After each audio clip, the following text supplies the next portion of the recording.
mba hanao coup de gueule kely conseil manko e hitanareo rehefa mangataka zavatra amin'Andriamanitra tsika pino matetika de sady mangataka tsika no matahotra hoe ho possible ave zany de mangataka fotsiny tsika de mijanona treo fa ohatrany hoe te hanentana anareo zany hoe rehefa mangataka zavatra amin'Andriamanitra de mila mipose action mila manao hetsika poroana ohatra hoe mangataka amin'Andriamanitra zao ianao hoe za te ho any ivelany a de manomboka mihetsika ianao mianatra langue manomboka mihetsika ianao manomboka manao passeport ohatra hoe mangataka amin'Andriamanitra tsika hoe te hanana fiara de manomboka se renseigner hoe inona ny tsara zao sa zao sa zao satria tsika misy fotoana mangataka fa sady matahotra hoe ohatrany hoe tsy possible zany de le manao hetsika ampinoana mipose action io zany ianao ohatrany hoe mampiseho an'Andriamanitra hoe matoky anao ako zao fotsiny nefa rehefa mangataka zavatra amin'Andriamanitra tsika tsy voatery arak'le fomba itiavantsika anazy a ny amaliny atsika satria izy mahafantatra ny toe-potsika hoe ity karazana olo ty raha omena V8 de mirivatra tsy mahita an'le trabona eny etoerana de ohatra hoe manana faniriantsika hoe anambady de mbola tsy manambady ianao de efa mijery ohatra ny ahoana ny roboko ohatra ny ahoana ny plan de tableko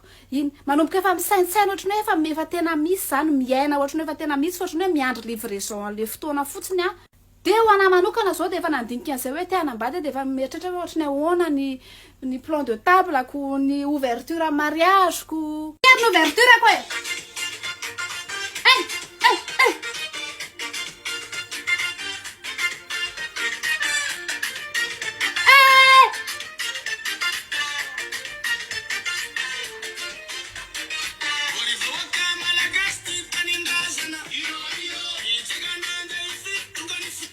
Yo yo.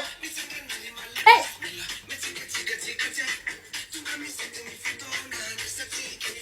Yo what ya?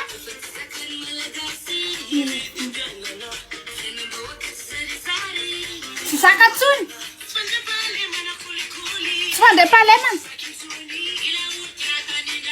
Mula kitandrazana nilainay. Yangi.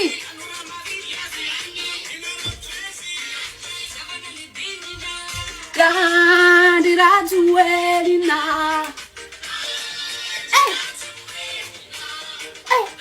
Asik kan sang sih lo. Patata. Patata aku patata. Sik.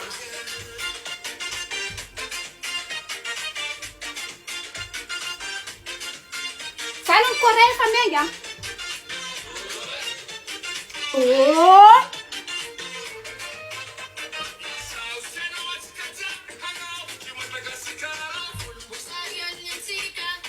Volomboasary any atsika mbola miampikaty monday io mbola tsy mahandro tsara